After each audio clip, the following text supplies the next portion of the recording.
Hey everyone, welcome back. We're diving deep today into something that's been all over the news lately.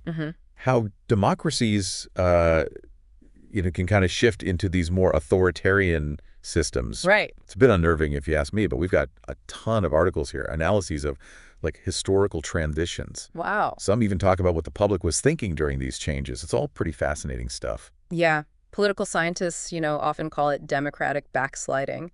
And it's probably more common than you think. Yeah, and it's kind of crazy. Why would people actually support changes that like take away some of their own freedoms? It's a good question. It is a good question. And our sources, they point to 8 big examples: Nazi Germany, Russia, Venezuela, Turkey, Hungary, the Philippines, Italy, and even Thailand. Yeah. So geographically and historically, we're covering a lot. And what's interesting is you see these common threads, even though the countries are so different. Yeah. One thing that really sticks out is how often these big changes, they start because of crises. Okay, so like think about it. Weimar Germany after World War I. I mean, economic devastation, total chaos. Right. Or Russia right after the Soviet Union fell apart. Yeah. I mean, people crave strong leadership when things feel that unstable. And it makes sense, right? They're willing to give up some freedom for that. Yeah. And it's not always just the economic stuff you mentioned. Right. It could be security threats, political turmoil. Yeah. People just want someone to fix things. Yeah, they want order. Exactly. And that's when a leader who promises to do just that can really step in. But here's the thing. Our sources say these changes, they don't just happen overnight. Right. It's not like a light switch. It's Right. more gradual. Yeah. A series of steps that consolidate power slowly. Exactly. And a lot of times those steps happen legally. Oh, for sure. Think Putin, Erdogan, Chavez, they were all elected democratically at first. Right. But then they use their positions to, weaken those checks and balances. Right. Silence the opposition, concentrate power in their own hands. And what's really interesting is that people often go along with it at first. Oh, yeah. They're looking for that stability. They want a strong leader. A decisive leader, someone who can get things done. But then as things go on, the costs, the social and economic costs, they become more clear. Yeah, and that initial support can waver. Like in Venezuela, Chavez's social programs, they were hugely popular at first. Right. But under Maduro, when the economy tanked and hyperinflation hit, people's views started to change. Makes sense when you're facing those consequences. It does. Or even the Philippines under Duterte. His hardline stance on crime was popular at first, but then... But then the human rights violations. It's such a complex dynamic. It is. And it leads to another pattern you see over and over again: restrictions on civil liberties. Oh, yeah. Freedom of the press goes down. Political opposition gets stifled. Dissent is cracked down on. And it's all justified in the name of security and stability. Right. It's scary how that happens. It's like the road to hell is paved with good intentions, or something like that. Oh, exactly. Anyway, I think it gets really fascinating when we look at some specific examples. Okay, let's do it. Nazi Germany, the Enabling Act of 1933. It's just mind-blowing. What was it again?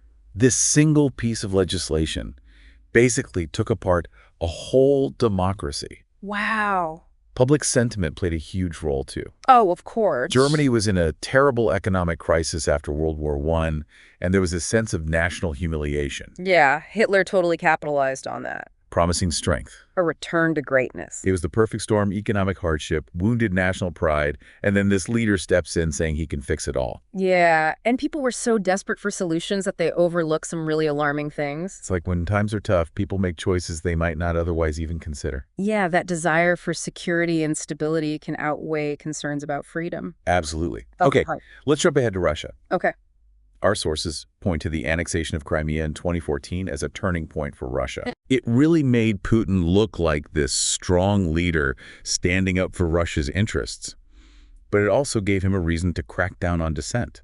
Yeah, that event, along with the conflict in eastern Ukraine, it really changed things politically. It created this us versus them feeling that Putin used to strengthen his control. Any opposition was seen as disloyalty to the nation. So it was like this rallying point, but one that came at the expense of democracy.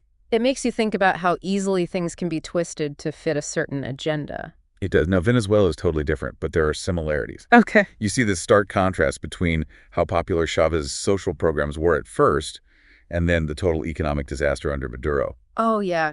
Chavez was great at tapping into the frustrations of the poor and working class. His social programs helped people at first, but they relied so much on oil revenue. And when oil prices crashed, the whole system went down with it. And that's when the real cost of unchecked power became clear. People gave up some freedom for economic security, but when that security disappeared, they had neither. It's a tough lesson. Okay, let's shift gears to Turkey. Okay. Our sources talk about how the failed coup in 2016 actually made Erdogan's authoritarian measures even worse. It's kind of a paradox, isn't it? You'd think a failed coup would make democracy stronger. Right. But in this case, it did the opposite. Erdogan used it to justify getting rid of his opponents in the government, the judiciary, the military, even in universities and the media. Wow. It shows how even events that seem to threaten authoritarianism can be used to make it stronger. It's all about how those events are spun and used. That's a good point. You know, it's fascinating how these patterns of democratic backsliding happen in such different places. Yeah. Like the Philippines under Duterte. Yeah. It's a perfect example of how people can keep supporting a leader even when their policies get really controversial. Duterte was something else. He ran on this super tough-on-crime platform, basically saying he'd wipe out drug trafficking. Yeah, even if it meant breaking the law. And a lot of people loved that. They were tired of crime, frustrated with the government. They saw him as the strong man who would actually get things done no matter what. And he did have some success with lowering crime rates at first. But there was a dark side. A very dark side. Human rights groups started sounding the alarm about all these extrajudicial killings linked to his war on drugs. People were being killed without any due process. It makes you think, what are people willing to give up? How much safety are they willing to trade for things like due process and the rule of law? Yeah, it's a tough question. No easy answers. It shows how public opinion can be shaped by fear, frustration, this desire for easy solutions. And sometimes those desires can be stronger than concerns about individual rights or democratic processes. For sure. Yeah. Okay, let's switch gears completely to Thailand. Okay. This country has been stuck in this cycle of democracy and military coups. Back and forth. It's wild. But our sources say a lot of Thai citizens have actually supported these military takeovers. I know it seems counterintuitive, but sometimes people saw the military as a stabilizing force. When the civilian government was messed up with gridlock economic problems, corruption, they saw the military as the solution. Stepping in to restore order. So they were choosing order and stability over the chaos of democracy. It's not always seen as the ideal, especially when it's not working well. It's like they're saying democracy is great on paper, but if it's not delivering, maybe we need something else. And that's a dangerous way of thinking. It opens the door for people who want to exploit those frustrations. If people lose faith in democratic institutions, it creates a vacuum that other forms of government can fill. That's a great point. And that's why it's so important to remember that democracy isn't something you just watch. You have to participate, be engaged, work through the messy stuff to fix problems. Yeah, being passive can be just as bad as being against it. Exactly. So we've talked about Nazi Germany, Russia, Venezuela, Turkey, the Philippines, and Thailand. We're starting to see some clear patterns here.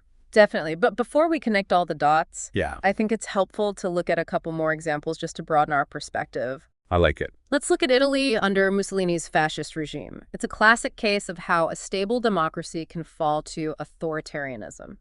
Okay, so Italy in the 1920s, what was going on that allowed fascism to take root? Well, like a lot of the cases we've talked about, Italy was struggling after World War I. Economically. Yeah, and there was a lot of political instability, too. So like unrest. Exactly. Labor strikes, social unrest, people were afraid of a communist revolution. So another crisis, in this case, a mix of economic and social upheaval. And it created the perfect conditions for change. When people are scared and uncertain, they're more likely to accept radical solutions, even if those solutions are risky. And Mussolini was great at using those fears and anxieties. Oh, he was charismatic. He had this strong nationalist message. He promised to bring back Italy's glory days. He appealed to people's desire for order, stability, national pride. And it worked. A lot of Italians were just tired of the chaos and uncertainty. They wanted someone to take charge. Someone who looked strong and confident. It's like sometimes people just want a decisive leader, even if their methods are a little shady. That's a really good point, and it's something you see in a lot of these cases of democratic backsliding. Like these leaders come in and say, they're the answer to all the problems they promise, order efficiency, a return to greatness. But those promises often mean suppressing dissent, eroding individual liberties, concentrating power in the hands of a few. It's a reminder that those promises of a quick fix, or going back to some perfect past, can be really tempting. Especially in times of turmoil. but they often hide a much darker reality. As Mussolini gained power, he systematically dismantled democratic institutions, got rid of any opposition, and imposed strict social controls. And that's the danger of democratic backsliding. Yeah. It often happens slowly. Each step might seem small or even justified at the time, but the overall effect is a huge shift away from democracy. And by the time people realize what's happening, it can be almost impossible to go back. It's scary how these patterns keep repeating themselves in different places. It makes you wonder, are any democracies truly safe from this? That's the big question, and while history doesn't give us any guarantees, I think the key is to understand these patterns. Like recognize the warning signs. Exactly, and to actively work to protect democratic values. I feel like we're getting to the core of this whole deep dive. We've looked at all these individual cases, we're seeing the common threads, but there's still something missing. You're right. It's like we need to take a step back and see the bigger picture. Exactly, and that's what we'll do in the last part of our deep dive. Okay. We'll put all these insights together, connect the dots, and explore the broader implications of this phenomenon. Because this isn't just about history, right? It's about understanding the forces that shape the world today. And how we can be more proactive in safeguarding the future of democracy. Stay tuned for the final part of our deep dive. All right, so we've gone through a lot. Nazi Germany to Russia, Venezuela, Turkey, the Philippines, Thailand, Italy. And we've seen how, even though they're so different, they share this story of how democracies can slip back into more authoritarian systems. It's pretty heavy stuff, but I think it's important to understand it, to understand the world around us. Absolutely. And by looking at all these different cases, I think we've found some really consistent patterns in how democracies erode, and that's where the value is recognizing those patterns so we can try to prevent it from happening. Okay, so let's put it all together. What are the biggest things we've learned from all this? What are the common threads that run through these different situations? Well, we've seen again and again how crises can trigger change, like when a country's going through economic turmoil or there are security threats or political instability. It creates this breeding ground for uncertainty and fear. And that's when people are more willing to accept a strong leader, even if it means giving up some freedom. Right. It's like that saying, desperate times call for desperate measures, but those measures can have long-lasting consequences. Exactly. They can change a whole society. And something else that struck me is how gradual these transitions often are. Yeah, it's not like a sudden takeover. It's more like a slow chipping away at democratic norms, at checks and balances. Right, and it often happens legally. It's like that analogy of the frog in boiling water. Oh, yeah. Each little change in temperature seems like nothing, but then... You end up cooked. Exactly. And that's why it's so important to pay attention to those small changes, those seemingly insignificant things that can actually add up to a huge power shift. So crises as catalysts and this gradual erosion of norms. What else stands out? The role of public sentiment is huge. It's amazing how often these shifts start with actual public support. People aren't always forced into authoritarianism. They choose it at least at first because they think it's the answer to their problems. Think about it. If your country was in chaos and someone promised to bring back order and security, wouldn't you be tempted to support them? Even if it meant giving up a little freedom. Right, and that's why it's so important to be critical of those promises, because they often come with a hidden cost, like the suppression of dissent, the erosion of individual rights. So it's not just about the leaders, it's about the people, too, and how they respond to these situations.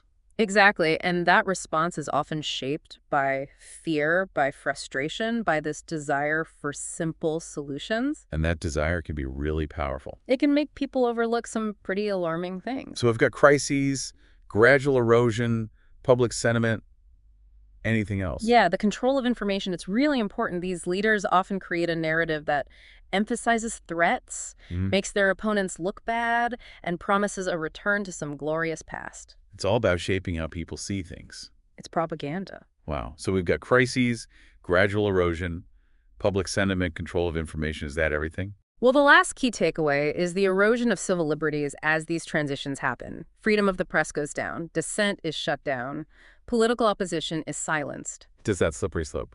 And what's scary is that people don't always resist it. They get scared to speak out, or they tell themselves it's not a big deal if it's not happening to them directly. And that's why we need to remember that democracy takes work. You can't just sit back and watch. You have to participate. You have to be vigilant. You have to be willing to defend those freedoms even when they're not directly under attack. Exactly. Being passive can be just as damaging as actively opposing democracy. So to sum it all up, We've got these key patterns crises that create opportunities for change, gradual erosion of democratic norms, shifting public sentiment that often supports these changes at first, and then the inevitable loss of civil liberties. It's a pretty sobering picture. It is, but I think understanding these patterns is the first step toward protecting democratic values. I agree, these historical examples might seem far away, but the patterns they show us are relevant everywhere. The forces that drive democratic backsliding exist in every society to some degree. And that's why recognizing them, being aware of the warning signs, is so important. So here's a big question. If democracies that seem stable can turn toward authoritarianism, what are the early warning signs we should be looking for in our own countries? That's the question we all need to be asking, and there are no easy answers. But this deep dive has given us some valuable clues. We need to be careful about leaders who use crises to grab more power, who attack their opponents and chip away at democratic norms, who try to control information and silence dissent. Those are all red flags. And we need to be active in our democracies, thinking critically, holding our leaders accountable, and standing up for those freedoms that make democracy work. It's about being informed, being engaged, and speaking out against injustice, even when it's hard or uncomfortable. Well said. The future of democracy depends not just on institutions, but on informed and engaged citizens who are willing to fight for what they believe in. This has been a really thought-provoking deep dive, and I hope it's made you think about some important questions, too, as we wrap up. I want to leave you with this one final thought. What can you do in your own life to strengthen democratic values and resist the pull of authoritarianism?